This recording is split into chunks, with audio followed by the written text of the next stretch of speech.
Para quem ainda não sabe, hoje é o dia, a Missões Portas Abertas, é uma missão internacional que trabalha com a igreja perseguida, com a igreja que está de uma certa forma invisível em alguns países, onde são perseguidos, onde são mortos. E perseguidos não é assim, você não pode pregar aqui, não é esse tipo de perseguição. É perseguição de bater muito, de lançar numa cadeia, de colocar dentro de um container. Sabe aqueles containers que passa aqueles caminhão na rua, aqueles de latão? Pegar aquele container e colocar 30, 40 pessoas lá dentro, trancado, com dificuldade de respiração, aquela lata no sol. É esse tipo de perseguição. Ali viram micro-ondas, cozinhando as pessoas, e muitas são mortas. Então hoje é o dia da igreja perseguida. Na Missões Portas Abertas o dia é DIP, Dia da Igreja Perseguida. E em seguida nós estaremos orando, clamando ao Senhor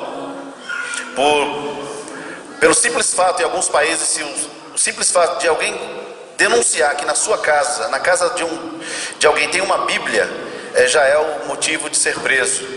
Só o fato deles saberem que você ama Jesus, que você é um cristão, já é motivo de ser preso e muitas vezes até mortos, numa grande parte desses países, né? Lá embaixo nós temos aquele banner com uma lista de 50 igrejas, 50 países onde são duramente perseguida a igreja, onde é muito difícil, não tem apoio, ela é escondida, ela se encontra nas casas, ela se encontra em alguns cristãos para poderem gritar, para poder falar de Deus, para dizer glória a Deus, como nós estamos fazendo aqui agora. Na China, por exemplo, eles têm que entrar num barco e ir em alto mar, talvez nem tão alto mar, mas se afastar bem da terra e ir lá gritar, porque ficam presos. Outros vão para o meio do mato, na floresta, e lá gritam, lá cantam, porque os louvores, na grande maioria, eles se reúnem numa casa, pega lá o inário, eu não sei, no país lá tem outros nomes, e eles pegam ali aquela folha com os hinos, e eles cantam assim, só no pensamento, só mexendo os lábios, porque o vizinho não pode escutar, ninguém pode saber que ali tem um grupo que serve a Deus. Então eu não queria falar muito disso, dos problemas, das dificuldades. Então tem um filme que nós vamos passar, 12 minutos, não agora, que nos leva a refletir e pensar na nossa tarefa como igreja. Então é um filme que fala de um barco, e o barco ele é um barco salva-vidas. Qual é a função de um barco salva-vidas? Qual o propósito de um barco salva-vidas? Não é? Pois é, esse barco salva-vidas nesse mundo é a igreja. A igreja é o barco salva-vidas de Deus. Então toda vez que você vê o barco, entenda, é a igreja, né? A igreja como instituição, como agrupamento, como ajuntamento. E eu gostaria que vocês prestassem bastante atenção, que senão vocês não vão entender, antes eu vou dar uma explicaçãozinha. Mas antes disso, eu queria trazer uma palavrinha rápida, de acho que uns 10 minutos ou 15, talvez dá tempo da gente falar. Ainda, por coincidência, Deus falando dessa questão do lugar. Semana passada eu trouxe aqui uma mensagem, e nós falamos com a questão de Anás e Caifás sendo sumos sacerdotes, que é um erro, não se pode ter dois sumos sacerdotes, é só um. Então Anás, ali o sogro, Caifás, o genro. Anás já tinha colocado 5 filhos, então, porque virou política, então ali era a questão financeira, era muito importante ser o sumo sacerdote, porque Roma estava agora apoiando, Roma agora tinha ele nas mãos, tinha acordo com aquele povo, né, que era o povo de Deus, mas que estavam desviados da verdade de Deus. Então ali naquela politicagem, havia o templo, havia os sacerdotes, havia tudo, sacrifício, o povo ia lá, o templo estava lá, Jesus foi lá, não é? Eles estavam lá vendendo os pombos, vendendo os animais, fazendo o câmbio das moedas. Estava acontecendo tudo. Jesus foi lá, jogou as mesas, derrubou tudo, falou que Deus não estava ali. Mas lá atrás, um pouco antes, a Bíblia nos fala que, sendo Anás e Caifás sumo sacerdote, Deus, a palavra de Deus vai a João Batista, no deserto. Então o templo estava lá, mas Deus não estava no templo. Então não é o lugar. Paredes, prédio, nós tentamos falar isso. Mas eu quero também, por outro lado, e conversando com um casal, eles me chamaram a atenção para isso, para a gente não sair de um extremo para o outro extremo.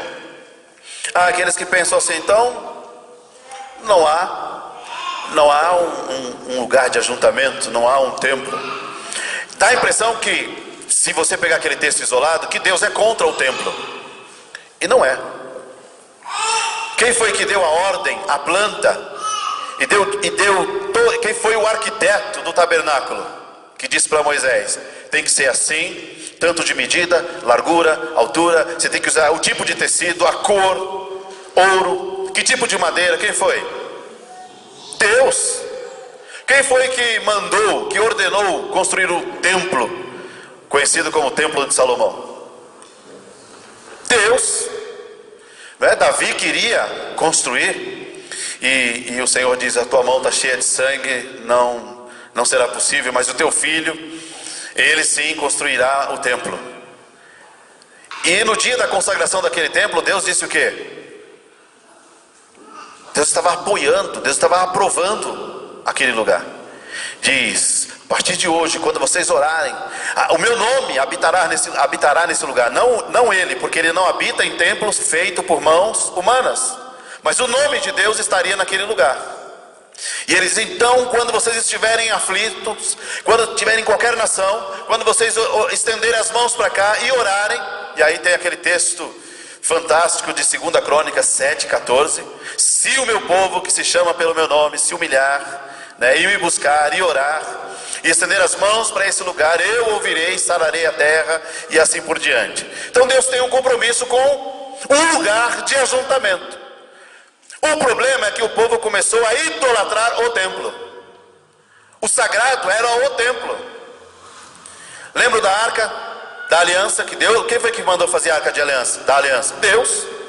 Deus deu o desenho, já faz assim, querubim em cima, vai ter que ser madeira, depois reveste de ouro, vai ter que ter 2 argolas, ensinou como é que tinha que ser o transporte, e quando o sacerdote transportou errado, o raio, veio um fogo e matou ele, porque não era daquele jeito, em carro de boi que deveria carregar, era nos ombros dos sacerdotes. Mas é muito rápido o que eu quero falar sobre isso, para que a gente não saia de um extremo e vá para outro. Nós lemos um texto agora em Judas, dizendo assim, há aqueles que transformam a graça de Deus em libertinagem. O que é libertinagem?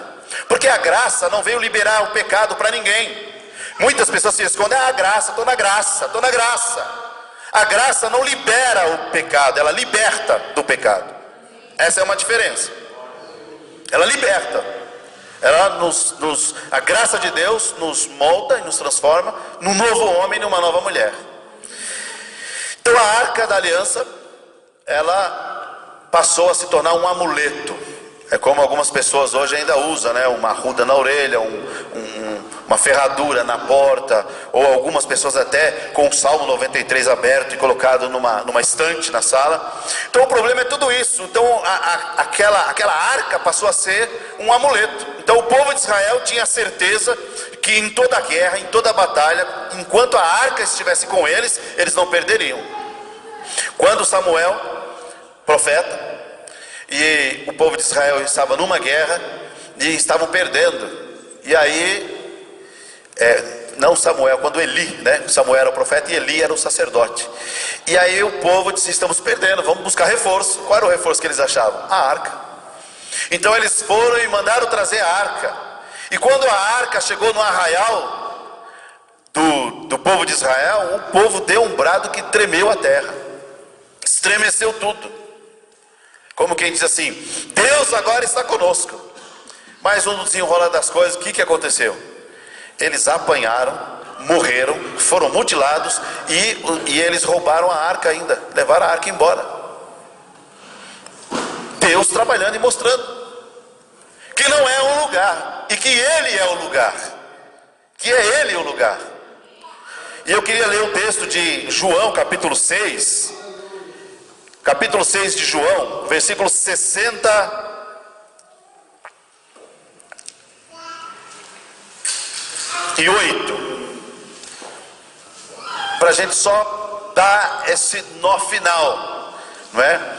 Para que a gente possa entender que é importante o ajuntamento. Por que o ajuntamento? O ajuntamento, quem é que envia missionários? Paulo, Silas, foram enviados por quem?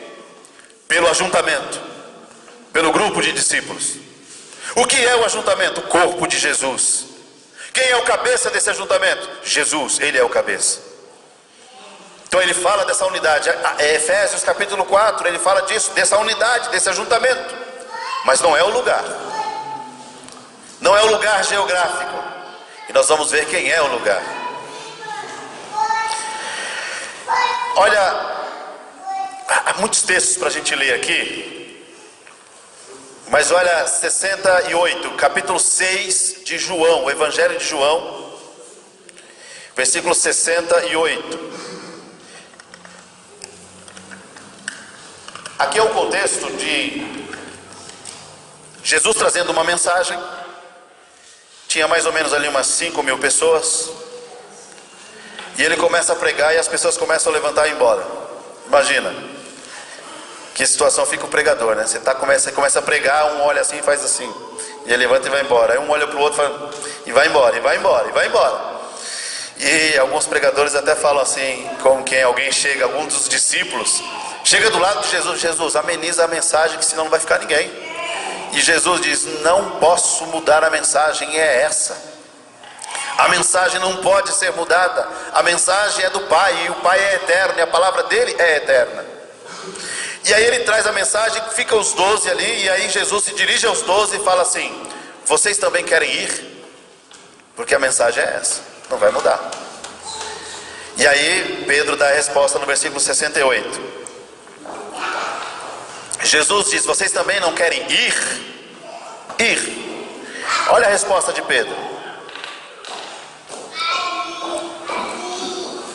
Simão Pedro lhe respondeu: Senhor, para quem iremos? Não é assim que está na sua Bíblia? Para quem iremos? Ou não fala de um lugar para ir. Ele não diz assim: para onde nós iremos? Para onde nós iremos? E no capítulo 4 de João, ele fala para a mulher lá no poço de Betesda, diz assim: não é mais em Jerusalém, não é nem em Jerusalém, nem aqui, nem lá. O Pai procura os verdadeiros adoradores que o adorem em espírito e em verdade. O que é espírito? Espírito é aquilo que você não vê e não toca, é o oposto da matéria. Tudo que você vê e toca é matéria. Então ele fala: os verdadeiros adoradores agora não depende de um lugar geográfico, não é mais dependente de um prédio. O que ele está dizendo é isso. Os verdadeiros adoradores adoram o Pai em espírito e em verdade. E a nossa habitação hoje é Deus. Nós habitamos em Deus e Deus habita em nós. E Deus só se manifesta nessa habitação em nós quando nós estamos em unidade, quando nós estamos num ajuntamento, independente se esse ajuntamento é embaixo de uma árvore, se é no subsolo de uma caverna, ou se é num templo, seja ele simples, humilde ou bonito, ou uma catedral. O lugar, prédio, matéria, pouco importa. O que importa é se ali existem um grupo de pessoas com um coração compungido, um coração arrependido, com um coração quebrantado, aberto e desejoso, e dizendo: Deus, derrama sobre nós da tua água, derrama sobre minha vida o teu espírito e o teu poder. Porque nós achamos que o fato de irmos a um lugar estamos abençoados. Não é verdade. Capítulo 1 de Isaías, ele repreende aquele povo, dizendo assim: o que é que vocês vêm fazer aqui no meu átrio? Quem foi que pediu que vocês viessem apenas aqui? Em Joel ele ainda fala assim: quem é que está interessado que vocês rasguem as vestes de vocês? Porque quando eles queriam se mostrar tristes, eles rasgavam as roupas, jogavam cinza ou poeira na cabeça. E ele fala: eu não quero que vocês rasguem as roupas, eu quero que vocês rasguem o coração. Vocês rasguem o coração. Então nós não podemos desprezar. Aí não é o tempo, mas é o ajuntamento. Preste atenção. E esse ajuntamento ele se dá debaixo de uma árvore, numa cozinha, numa sala, numa garagem, num templo ou num prédio. Esse ajuntamento é um ajuntamento que nós não podemos deixar de ter, porque Efésios diz que todos os membros são ligados um ao outro, liga pelas juntas e ligas, ligados ao cabeça que é Cristo. Então nós podemos nos iludir, achar que o lugar nos guarda, e no lugar, prédio, não nos guarda. E também por outro lado podemos dizer assim: então já que não guarda, eu não preciso. Então Jesus está dizendo, ele veio ensinar isso no Novo Testamento. Ele veio dizer que ele é o lugar, que ele é o lugar, e que ele é o cabeça. E é só no corpo que nós temos acesso e somos ligados a essa cabeça. Não existe maneira de ser ligado ao cabeça sem estar no corpo. Eu insisto nisso, porque a Bíblia nos ensina assim. É a Bíblia que nos fala assim. E aí Pedro diz: para quem iremos nós, se só tu tens as palavras de vida eterna? Só tu tens as palavras de vida eterna. Não há um lugar para ir geograficamente, mas sim um lugar para estar, que é Jesus. Jesus disse: eu sou o caminho, a verdade e a vida. E ele é um caminho que quem chegou nele já chegou. Jesus é um caminho e é o destino. Então o nosso destino, queridos, não é um lugar geográfico. O nosso destino é uma pessoa. Quem chegou em Jesus já chegou. Quem está em Jesus já chegou. Quem vive em Jesus já está vivendo a eternidade a partir de agora. Já a partir de agora. Jesus, quando nós falamos às vezes Jesus é tudo, e é tudo mesmo, mas quando se fala tudo parece que fica meio vago a coisa assim. Se alguém chega para você e diz assim: olha, eu estou meio angustiado, estou precisando de paz. Aí você fala: é Jesus. Aí fala assim: mas eu estou perdido. Aí fala: Jesus é o rumo, Jesus é o caminho. Quem está em Jesus não está perdido, ele sabe onde está. Fala: mas eu estou precisando de um milagre. É Jesus. Tudo que você falar é Jesus. Mas eu estou com uma culpa, estou com uma angústia no meu coração, eu estou precisando de perdão. Jesus é o perdão. Jesus é o alfa e é o ômega. Ele é o primeiro e o último. Ele é tudo em todos, e tudo é dele, por ele e para ele são todas as coisas. Amém, queridos? Então Deus, ele criou o ajuntamento. Ele criou a sombra no Antigo Testamento, que era o tabernáculo. Hoje o tabernáculo é você e eu. Nós somos templo do Espírito Santo. No tabernáculo ele dizia assim: o meu nome habitará aqui. No Antigo Testamento nós vemos o tempo todo Jesus dizer: e veio sobre ele o Espírito Santo. O Espírito Santo via, dava a mensagem e voltava. Não habitava neles. Mas quando no Novo Testamento Jesus diz e ensina dizendo assim: eu vou para o Pai, mas eu não vos deixarei órfãos. Eu vos enviarei o Espírito Santo. E se eu for, ele virá e habitará em vocês. E também ele diz assim: e eu e o Pai viremos e faremos nele morada. O Espírito Santo andava e passeava entre o povo no Antigo Testamento. No Novo Testamento ele habita dentro do povo. Ele está em você. Amém, queridos? Então creia nisso. Jesus é o lugar, Jesus é o nosso destino. É o que o texto está nos dizendo. Para quem iremos? Não existe para quem ir. O nosso destino é Jesus. A pessoa da qual nós temos que ir é Jesus.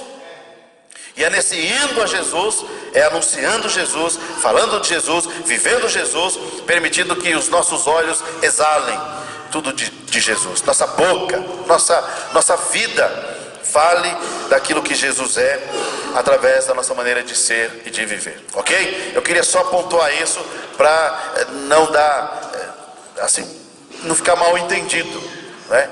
Então Deus não quer que a gente transforme o templo num amuleto, numa questão idólatra. E no Novo Testamento também ele não tem compromisso nenhum com prédios. No Novo Testamento o compromisso dele é com o ajuntamento. Se Deus nos deu a bênção e a graça de ter um lugar confortável para estar, glória a Deus, amém? Mas como é que é lá, Daniel, na África? Nem todos são, tem muitos templos bonitos, mas existem muitas tribos, não é? De onde nosso irmão esteve várias vezes, baixo de árvores, e às vezes nem árvores tem, não é? Nem árvores tem em alguns lugares. Mas aonde, Jesus dizendo, aonde estiver 2 ou 3 reunidos no meu nome, ali eu estarei. Onde o conteúdo é Jesus, onde a reunião é em nome de Jesus, é lá que ele está. Então você entendeu que Jesus tem um compromisso com o ajuntamento? Jesus tem um compromisso com um povo que se reúne. Jesus tem um compromisso com um povo que se reúne para adorá-lo, para aprender dele, para estar com ele. E ele diz, aonde estiver 2 ou 3 reunidos no meu nome, eu estarei presente. Ele está dizendo, no dia em que vocês se reúnem, todas as reuniões de vocês, eu estou presente. Essa é a garantia dele. Então nós temos que ter isso. É claro que não está falando exatamente, unicamente da igreja, porque a igreja Deus projetou para muito mais, mas é a partir da família, marido, esposa, filhos, cantando, adorando, louvando e exaltando o Senhor. Nas cartas de Paulo ele fala, quando vocês vos reunis, um tem salmo, outro tem doutrina, tá vendo? Tem um, tem outro, tem outro, tem outro e tem outro. Deus tem um compromisso com o ajuntamento. E eu não falo isso para poder prender vocês, porque vocês não precisam estar aqui. Vocês precisam estar aonde Jesus quer que vocês estejam. Vocês têm um Senhor, vocês têm um Deus, vocês têm um dono. O importante é que vocês estejam aonde Jesus te ordenou. Nós somos escravos desse amor de Deus, amém? Mas que ele tem um compromisso com o ajuntamento, ele tem. Eu não posso iludir e enganar, dizer assim que você pode viver livre, leve, solto por aí, desprendido, sem compromisso, sem exercer os seus dons e talentos. É no ajuntamento que Deus vai usar os dons e talentos que Ele te deu. Ele te deu dons para você usar no corpo, e o corpo é a igreja, amém? Seja aqui, no Ceará, seja no Japão, seja onde for, aonde você estiver, e Deus te plantou, floresça aonde Ele te plantou, dê frutos. Porém nós somos pedras vivas, e aí ele move para cá, move para lá, porque é dele, tudo é dele, por ele e para ele, amém?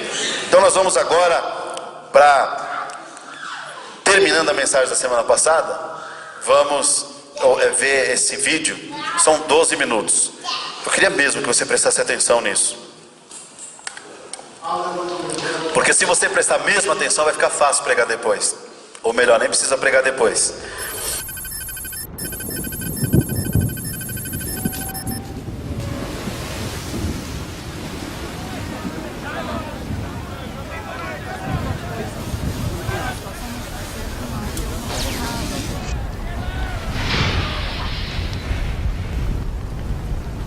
Eu vou entrar!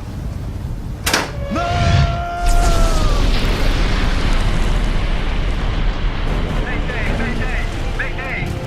1254, aqui é o Rosemary. Ocorreu uma explosão a bordo. Temos um incêndio, estamos em perigo. Temos somente alguns minutos. Câmbio, Rosemary, aqui é a guarda costeira. Todos os navios na vizinhança dos 44 graus norte e 127 graus oeste entrem em contato e preparem-se para prestar ajuda imediata. Câmbio. Guarda costeira 1254, aqui é o Corpus Christi. Estamos nas mediações e no percurso em direção ao Rosemary. TSE de 7 minutos. Câmbio. Entendido, Corpus Christi. Estamos aguardando. Câmbio. Fairbanks. Senhor, temos um navio nas imediações, é o Corpus Christi. A ponte de comando informou que eles têm 62 tripulantes com 24 botes salva-vidas para lançamento. Ótimo. Dê as coordenadas e as especificações do manifesto do Rosa Mary imediatamente. Quero um relatório sobre a situação do Corpus Christi em 5 minutos. Sim, senhor.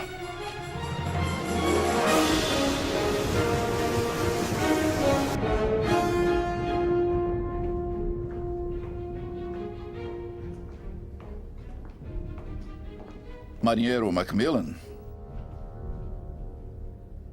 Que noite para o seu primeiro dia de serviço? Quem é você? Escolhas, Jack. Você, amigo, está para entrar no Vale da Decisão. Desculpe-me, senhor, eu tenho... Deixa eu perguntar uma coisa. O que vem primeiro? As dependências de um navio? Ou o seu propósito como um todo? Eu creio que o propósito desse navio é bem claro, senhor. Exatamente. Nosso propósito deveria ser bem claro. Jack, estamos entrando em território perigoso. Não há como negar.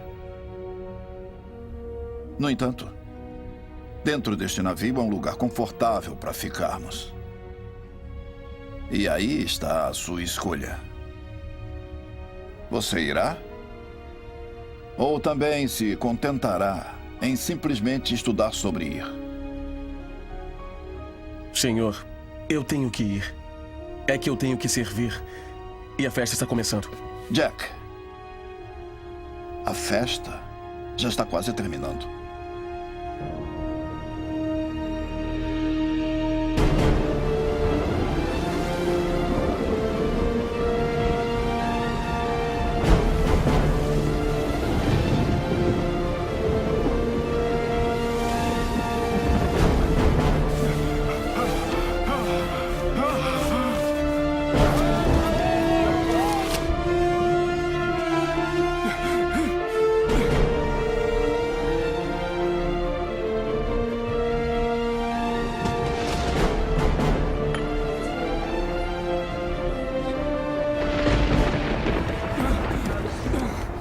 Atenção, todo mundo! Atenção! O capitão mandou que todos se apresentem imediatamente ao oficial Burlow no segundo andar do convés para uma missão de resgate urgente. O oficial Burlow preparou os botes salva-vidas. Vamos lançá-los. Me sigam todos!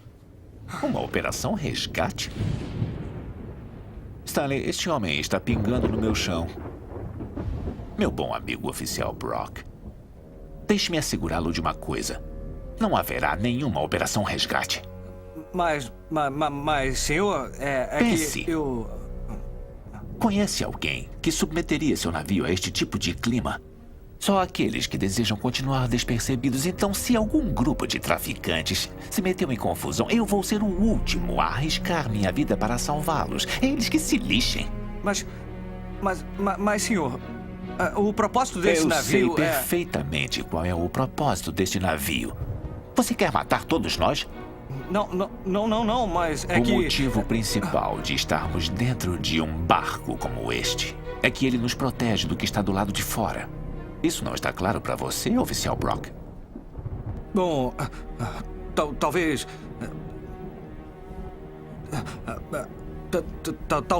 Talvez não esteja, senhor. Desculpe, senhor.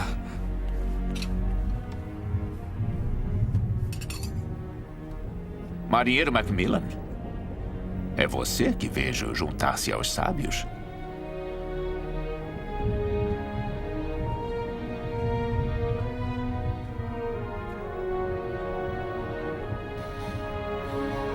Aí vai alguém corajoso de verdade.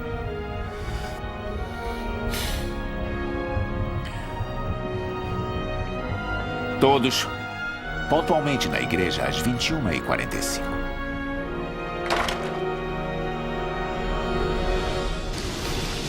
Ainda não estão aqui!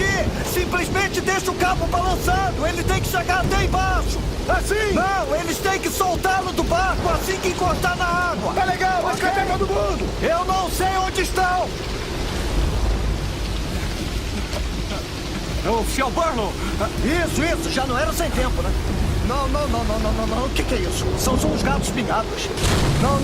Pelo amor de Deus, você não entende. Eu acabei de preparar os 24 botes salva-vidas, tudo que tínhamos. E você me traz 6 pessoas? Sim, senhor. Está ciente de que é preciso pelo menos 2 pessoas para lançar um bote? Sim, Você senhor, quer dizer sim. que estamos prestes a lançar 3 botes salva-vidas de um total de 24 para resgatar 76 pessoas? Você tá ficando louco? Não, senhor. Aquelas pessoas só têm alguns minutos de vida nessa temperatura de água e você me traz meia dúzia de gente!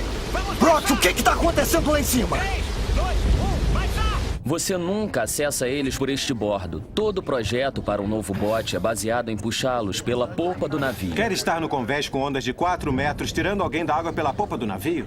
Nem pode alcançá-los. Eu revisei isso com o Burlow por 3 semanas. Acho que é melhor você fazer o seu dever de casa.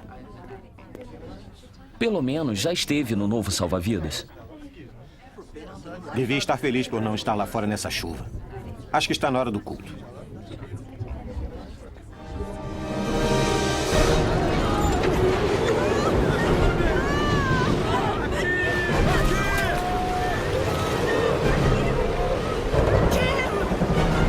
Cadê você?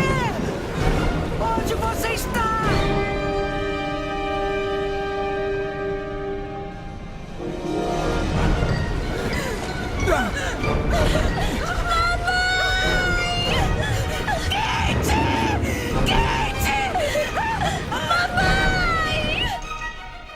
Sim, o senhor está certo. Rosa Mary estava em curso vindo de Vancouver e entregou um manifesto com uma tripulação de 12 pessoas e 64 passageiros. Pode, por favor, me informar o status da operação?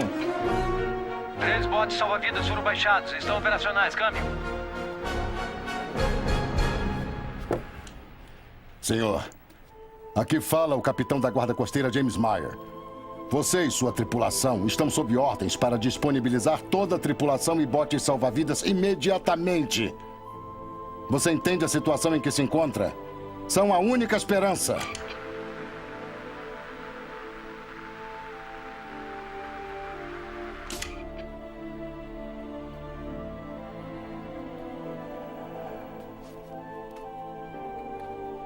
Eles têm o melhor navio que existe.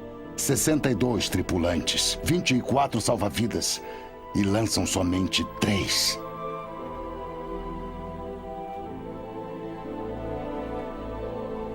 Mamãe, cadê você? Eu puxo Está você! indo quente! Mamãe está indo! Por favor! Por favor! Quente!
A própria imagem de Deus se refletia no homem como uma imagem de amor, até que as tormentas do pecado agitaram as águas e esse reflexo foi distorcido.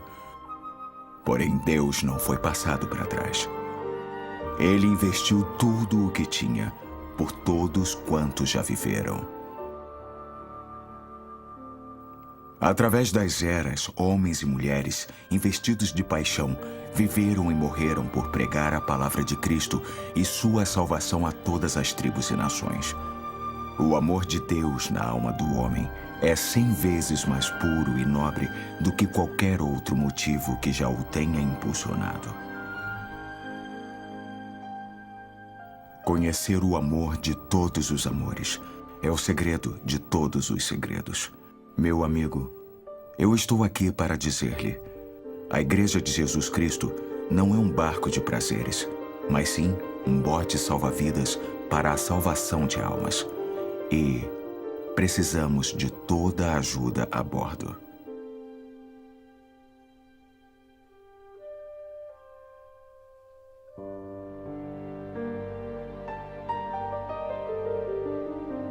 Eu tenho a certeza de que o que Deus mais espera não são as nossas emoções, que nós nos emocionemos, mas que nós o obedeçamos.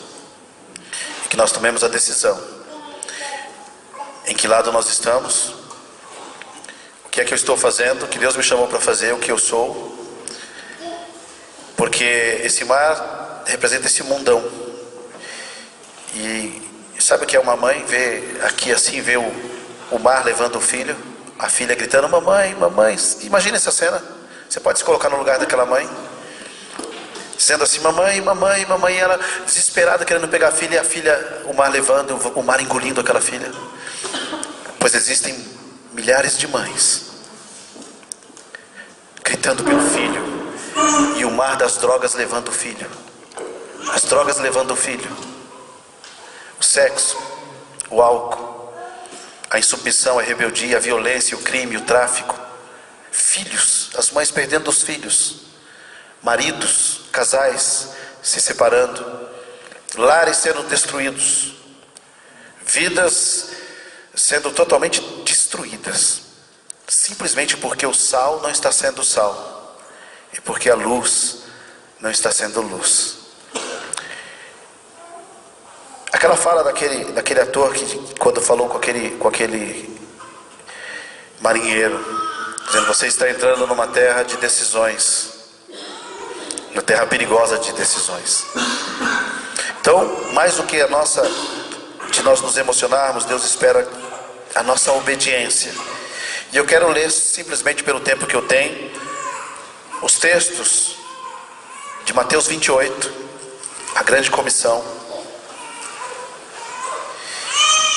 E alguém diz assim: qual parte do ID você não entendeu?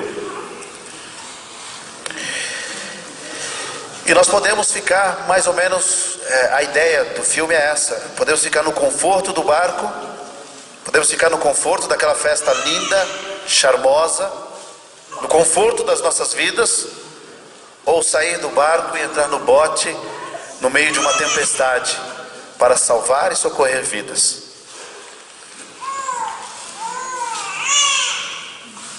O Senhor espera que cada um de nós façamos. E o nome do barco era Corpus Christi, o corpo de Cristo, igreja. E você vê o desespero daquele marinheiro quando estava aprontando os barcos. Eu acabei de preparar 24 salva-vidas e você me chega aqui com 6 pessoas. É mais ou menos assim, né? Olha, evangelismo domingo. Evangelismo domingo. Olha, jejum, oração, evangelismo, oração, segunda-feira à noite. Embora um trabalho para dentro, e nós não podemos fazer nada lá fora se nós não orarmos. Tudo deve ser feito em oração, sim. E ele diz: vocês têm o melhor barco. Sabe por quê, queridos? O mundo está correndo atrás de socorro. Então eles buscam psiquiatra, eles buscam psicólogos, eles procuram terapias, eles buscam amigos, colegas, famílias, eles procuram se agarrar. Mas só a igreja tem a palavra da vida eterna. Só você, meu querido, tem a palavra da vida eterna. Você tem o poder de Deus, o Espírito de Deus habita dentro de você. Por isso não se cale, abra a tua boca, tome a decisão. Tome a decisão, diz assim, ó, todos os dias amanhã, quando você acordar, Senhor, me dá uma pessoa para me falar do seu amor, me dá sabedoria, fala, Senhor, todos os dias, no momento certo, na hora ideal, Deus vai dar palavras a você. Não se acomode a passar um ano sem pregar o Evangelho. Se as pessoas vão se converter ou não, não é nossa responsabilidade, querido. A nossa responsabilidade é pregar o Evangelho. Porque o Evangelho em si só, ele é poderoso, ele produz aquilo que ele foi destinado para fazer.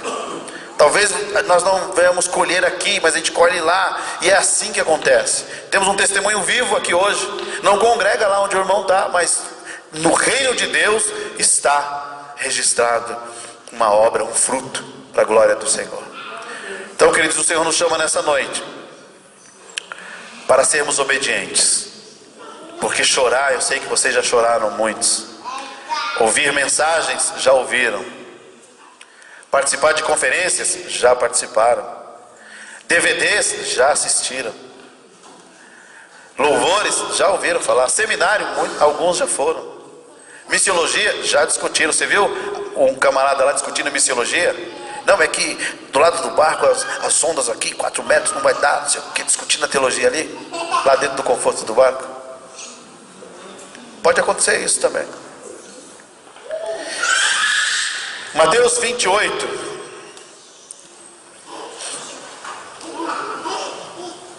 versículo 18 diz assim: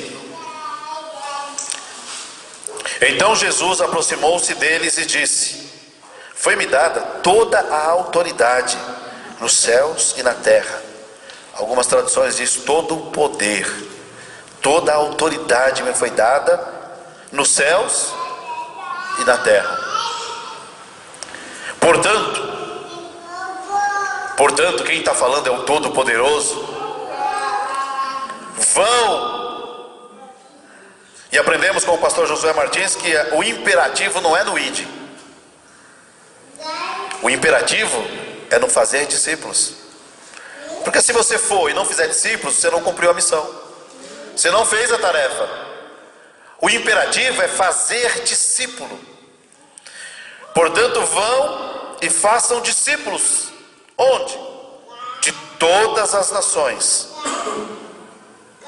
batizando-os em nome do Pai, e do Filho e do Espírito Santo, e ensinando-os a obedecer a tudo o que eu lhes ordenei, e eu estarei sempre com vocês até o fim dos tempos. E aqui tem um condicional da presença de Jesus. Quando vocês fizerem isso, pode contar que eu estarei presente todos os dias. Marcos, nós ensinamos aqui que quando Deus fala uma vez, Ele falou. Quando Ele fala a segunda vez, Ele confirma o que falou. E quando Ele fala pela terceira vez, Ele estabelece como princípio eterno, para sempre. Marcos 16:15.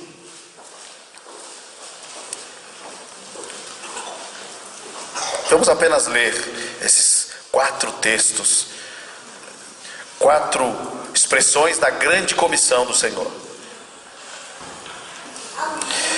Marcos 16:15 diz: e disse-lhes: vão pelo mundo todo e preguem o Evangelho a todas as pessoas. Quem crer e for batizado será salvo, mas quem não crer será condenado. E esses sinais acompanharão os que creem.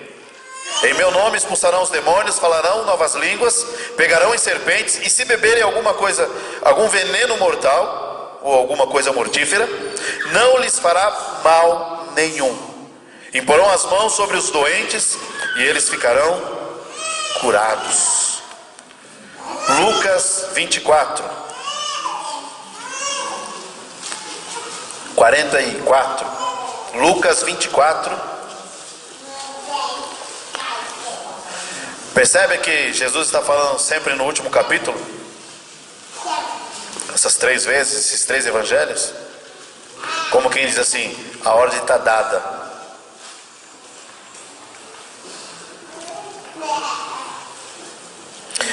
Lucas 24, 44. E disse-lhes: foi isso que eu lhes falei enquanto estava com vocês. Era necessário que cumprisse tudo o que a meu respeito está escrito na lei de Moisés, nos profetas e nos salmos. Então lhes abriu o entendimento para que pudessem compreender as Escrituras.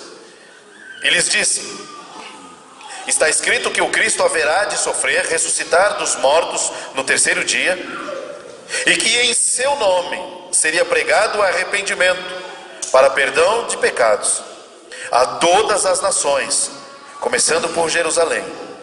Vocês são testemunhas destas coisas.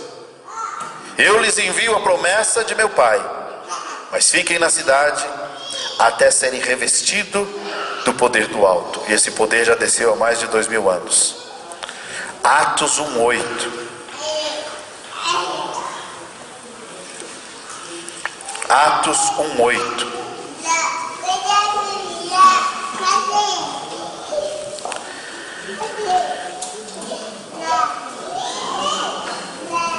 Atos 1:8 diz: mas receberão poder quando o Espírito Santo descer sobre vocês, e serão minhas testemunhas em Jerusalém, a cidade que você mora, em toda a Judéia,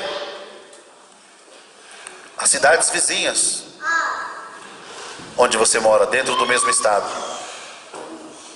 e Samaria, os outros estados, a Judéia, outros estados, e Samaria, e até os confins da terra, outros países. A cidade que você mora, as cidades vizinhas, outros estados do nosso país e outros países. Agora cabe a você e a mim tomar a decisão de deixar que Deus tome o comando do nosso barco, do barco que é dele, e que a gente possa entrar no caminho da obediência, da vivência, de caminhar entendendo qual é o propósito da sua vida. Qual é o propósito? Você nasceu para quê? Você vive para quê? Qual é o propósito da sua e da minha vida? O meu propósito é ganhar dinheiro. E depois você ganhar 600 bilhões, existe esse tanto de dinheiro? Acho que existe. 600 bilhões, você vai fazer o que depois? Qual é o propósito? Só há duas coisas para vocês que estão aqui. Duas decisões. Ou vocês ficam dentro do barco, no conforto do barco, no conforto da vida, ou saem para fora para enfrentar a tempestade, para levar o evangelho a outros que estão sendo derrotados, destruídos, e que você tem o poder de Deus sobre você. Você é o sal da terra e a luz do mundo, e você pode fazer a diferença nessas vidas. Amém? Então eu queria que você ficasse de pé, se você pode, nesse momento. Nós vamos orar. Vamos orar primeiro por nós.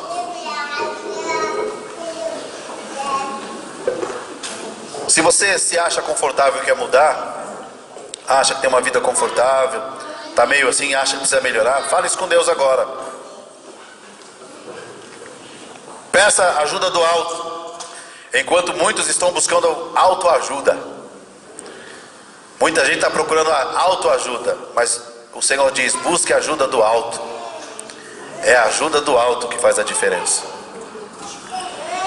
Vamos orar nesse instante. E no primeiro momento que você orar por você, você vai já orar. Ore pela igreja, pelos seus irmãos, pelos seus parceiros. E quando eu falo igreja, não é só essa igreja local. O irmão tem um grupo onde ele se reúne. A igreja de Jesus é uma só, mas tem um grupo que se reúne aqui, outro grupo se reúne lá, outro grupo se reúne lá, e na frente tem uma placa, na outra tem outra placa, mas é uma igreja, a igreja de Jesus. Então, ore pela igreja de Jesus. E em terceiro e último lugar, ore pela igreja perseguida, pelos irmãos que estão agora sofrendo torturas terríveis, padecendo em muitos países. Só lá embaixo tem uma lista de 50 países dos mais perseguidos. Amém? Senhor Deus, Oh, Pai, ajuda-nos a olhar para dentro de nós. Ajuda-nos a olhar para dentro de nós sem emocionalismo, Senhor. Nós queremos apenas olhar com um olhar de obediência, olhar de alguém que quer, Senhor Deus, a verdade, que quer um despertamento, que quer um avivamento, Senhor. Por isso nós te pedimos, Deus, no nome de Jesus, eu peço pela minha vida, pela minha família, te peço também, Senhor Deus, por esta igreja que se reúne aqui, pelas igrejas desses bairros vizinhos aqui, Senhor, pelos pastores, pelos teus filhos servos, que haja unidade no teu corpo, que haja, Deus, uma busca intensa, meu Deus bendito, de buscarmos descobrir o propósito da igreja, Senhor Deus, e desenvolver o propósito, Senhor, e realizar o propósito, alegrar o teu coração, fazendo festa, mas festa no céu, com pecadores que se arrependem, Senhor Deus, porque o Evangelho foi pregado, porque o Evangelho foi anunciado, e quando o Evangelho é anunciado, vidas são transformadas, Senhor. Por isso, Senhor Deus bendito, levanta os teus filhos, aqueles de 1 talento, aqueles de 2 talentos, e aqueles de 5 talentos, Senhor. Levanta o teu povo, Senhor. Desperta-nos como igreja, ó Deus. Desperta-nos, ó Deus, com compaixão, com amor, com graça, com fidelidade, com obediência, Senhor, com uma busca incessante, Senhor. Ajuda-nos a viver com propósito, a viver para a tua glória, a viver para teu louvor, Senhor. Visita a nossa nação, nosso país, um país assolado pela corrupção, um país assolado por doutrinas, das terríveis doutrinas que estão empesteando, Senhor Deus, corações de pessoas, enganando com o falso evangelho. A nossa nação, Senhor, está corrompida, Senhor. Ajuda-nos, ó Deus bendito. Está corrompida na política, está corrompida na família, está corrompida na sexualidade, está corrompida, Senhor Deus, está corrompida na fidelidade contigo, está corrompida na obediência. Perdoa-nos, ó Deus, e dá-nos a graça de sermos ter um verdadeiro arrependimento que nos leve a uma mudança, Senhor. Deus bendito, também nós oramos, Pai, por todas as nações, e em especial nessa noite, oramos pelos países perseguidos, pela igreja que está lá sendo assolada, que está debaixo do chicote, que está, Deus bendito, levando tiro, que está sendo torturada, mas não nega o teu nome, Senhor, mas está lá, Senhor, clamando, buscando e pedindo obreiros, pedindo ceifeiros, meu Deus, pedindo ensinadores da palavra, como na África, está necessitando de discipuladores. Nem tanto daqueles que evangelizam, porque é uma nação que precisa agora aprender a palavra, Senhor. Levanta discipuladores naquela nação, naquele continente, Senhor. Também no mundo árabe, Senhor, na China, em Cuba, Deus, na Turquia, na Coreia do Norte, Senhor, no Cazaquistão, em toda aquelas terras, o Afeganistão, toda aquela redondeza, aquele continente, Senhor, o Oriente Médio. Meu Deus, em nome de Jesus, ajuda-nos, ó Deus, a evangelizarmos do outro lado da rua. Ajuda-nos, ó Deus, a criar relacionamentos com os nossos vizinhos, e nesses relacionamentos, ó Deus, eles verem em nós, na nossa casa, a luz do Evangelho, a tua presença, Jesus. Levanta uma igreja firme, uma igreja poderosa, uma igreja que teme somente a ti, Senhor. Uma igreja que não teme outra coisa senão o pecado e a ti, que teme pecar contra ti. Dá-nos coragem, recebemos o espírito de coragem, de vida. Deus, visita cada um de nós, Senhor, porque cada um dos teus filhos que estão aqui, eles te querem. Cada um que aqui está, Senhor, está aqui porque te deseja, porque querem te obedecer. Por isso traz nessa noite amorosamente, Senhor Deus, um despertar, Pai amado e bendito. Enche o coração dessa gente de amor, de compaixão, de fidelidade, de obediência, Senhor. Que nunca mais aqui ninguém venha dormir em paz, que nunca mais ninguém aqui durma em paz enquanto não se comprometer com o evangelismo e missões, enquanto não se comprometer com a palavra de Deus. enquanto não se comprometer de ter uma vida derramada no altar do sacrifício do Senhor. É o que nós te pedimos, ó Deus, no nome de Jesus, no nome de Jesus, Pai. Abre os nossos olhos, Pai, abre os nossos olhos e faz-nos perceber o quanto Tu nos ama. E leve-nos, ó Deus, a Te amar, respondendo ao Teu amor. Porque se nós não respondermos ao Teu amor, nada feito. Se nós não respondermos ao Teu amor, Senhor, positivamente, sacrificialmente, amorosamente, dando a vida pelo próximo, literalmente, Senhor, se necessário for. Por isso, leva-nos a esse entendimento, Senhor. Enche nossas vidas dessas verdades, no nome de Jesus. No nome de Jesus. Amém. Fica aí essa palavra, queridos, para cada um de nós. Porque esse mar aí fora está agitado. Quem sabe você conhece pessoas na sua família que precisa de um abraço teu, de uma palavra tua, e que necessita das tuas orações diariamente, todos os dias. Então releia esses textos e deixe que o Espírito Santo fale com você. E veja que a chamada a missões e a evangelismo é urgente, não pode esperar. Lembra que aquelas pessoas, se os barcos não chegassem lá, ou eles morreriam afogados, ou eles morreriam por hipotermia. Só alguns minutos que algumas pessoas aí têm para serem resgatadas, e você é o barco salva-vidas dessas pessoas. Amém?